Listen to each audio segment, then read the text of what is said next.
E começa agora mais um quadro Geografia com Games. O quadro que pretende mostrar que já que você pode aprender a usar armas de fogo para atentados terroristas, por que não também usar jogos para aprender algo que você teoricamente deveria aprender na escola? E hoje vamos falar de mapas. E que game não possui um mapa ou alguma outra ferramenta de navegação e orientação? Mapas se tornaram comuns nos games, onde cada vez mais se vê um mundo amplo e vasto para se explorar. Por exemplo, como não reconhecer o mapa de San Andreas? Mas será que o mapa de San Andreas, ou de qualquer outro game, pode mesmo ser chamado de mapa?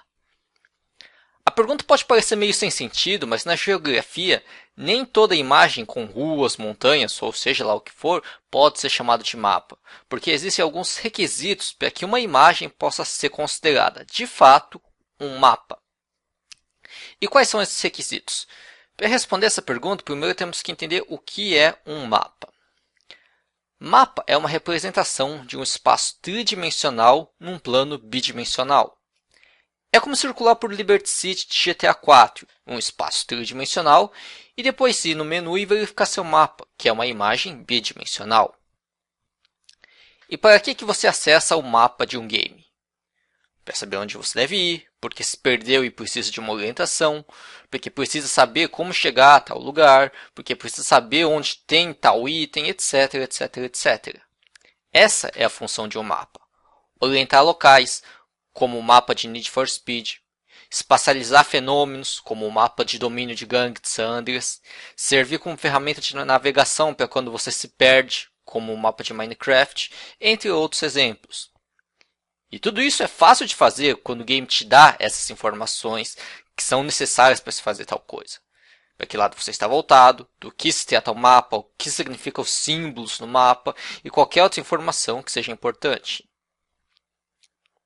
Mas infelizmente em mapas de livros, atlas, ou mesmo aqueles mapas velhos que ainda tem a União Soviética e que seu professor ou professora usa pendurando lá na frente da lousa, nada disso está presente. Essas informações não se encontram assim de mão beijada e de forma interativa como num videogame.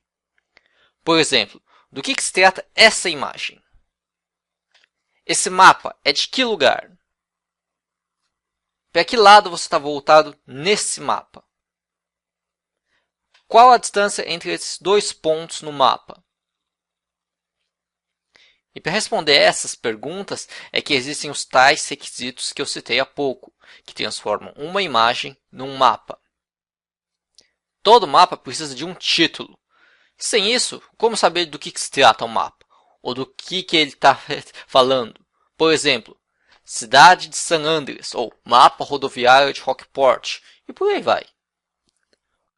Outro requisito é a presença de uma legenda, uma tabela ou quadro que diga o que significam as imagens presentes no mapa.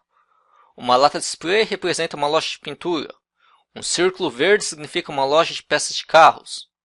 Mais um requisito num mapa é a presença de uma orientação, alguma coisa que diga que lado é o sul, o norte, o leste ou o oeste. Normalmente isso é tarefa da Rosa dos Ventos, aquela estrela que você já deve ter desenhado nas aulas de artes ou mesmo na aula de geografia. Mas em muitos mapas a Rosa dos Ventos não é usada. Basta, por exemplo, uma seta apontando para onde é o sul ou o norte. Sabendo para que lado do mapa fica um desses pontos cardeais, já dá para saber onde ficam os demais e assim ter sua orientação. E por fim, todo mapa precisa ter uma escala. E esse é o ponto onde muita gente se perde, porque envolve números e conversões matemáticas. E como matemática é um terror entre a maioria dos alunos, esse ponto dos mapas também acaba se tornando um terror por consequência. Mas não é nada muito complicado.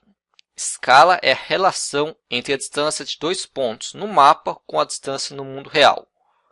Soa difícil, mas na prática é bem mais simples. Observe essa imagem, por exemplo. A menor distância entre Brasília e Tóquio é de cerca de 17.382 km.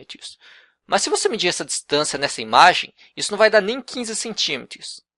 Isso significa que a escala dessa imagem seria então de 15 centímetros para 17.352 km. É claro que em mapas você não vai achar uma escala tão quebrada. Normalmente a escala vem em valores inteiros e na mesma unidade de medida. 1 centímetro para 100.000 centímetros, 1 centímetro para 500 mil centímetros e por aí vai. Quanto mais perto o segundo número estiver do número 1 ou do primeiro número, maior será a escala do mapa. Isso significa que teremos maiores detalhes no mapa. É como se fosse o zoom de Civilization. Vamos usar esse personagem como escala.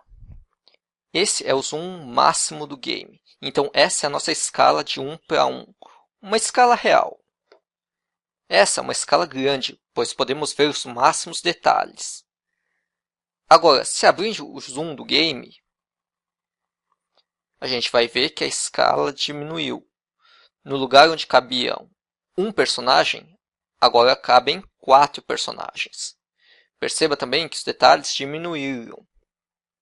É assim que funciona a escala de um mapa. Então, respondendo a pergunta lá do começo do vídeo, será que o mapa de games podem mesmo ser chamados de mapas? A resposta é não, pois nenhum deles tem os 4 requisitos para ser considerado um mapa na geografia. Na maioria dos casos, falta principalmente exatamente a escala. Muito provavelmente porque esse tipo de informação é totalmente necessária no contexto do game, não é? A gente viu aqui que a escala não é algo que vai ser usado com muita frequência num game para ser desenvolvido jogo ou qualquer coisa do gênero. Então vamos recapitular o que vimos no vídeo. Mapas são uma representação 2D de um espaço 3D. Basta lembrar de GTA e seu mapa. A cidade é 3D, mas o mapa é 2D. A função de um mapa é orientar, espacializar e demonstrar qualquer fenômeno num determinado espaço. As gangues de San Andreas, as lojas de Need for Speed, sua localização em Minecraft e por aí vai. Todo mapa tem que ter um título, legenda, orientação e escala. Título é o nome do mapa, do que se trata o mapa em questão. Legenda é o significado dos símbolos no mapa. Orientação é que lado o mapa está voltado, normalmente através da Rosa dos Ventos. Escala é a relação entre a distância no mapa e a distância no mundo real. E se você tem alguma dúvida ou alguma sugestão de um tema da geografia que eu possa abordar num próximo vídeo, deixe seus comentários aí no vídeo. E não se esqueça, se você acha que não tem nada mais difícil do que estudar para uma prova, tente começar a viver desempregado.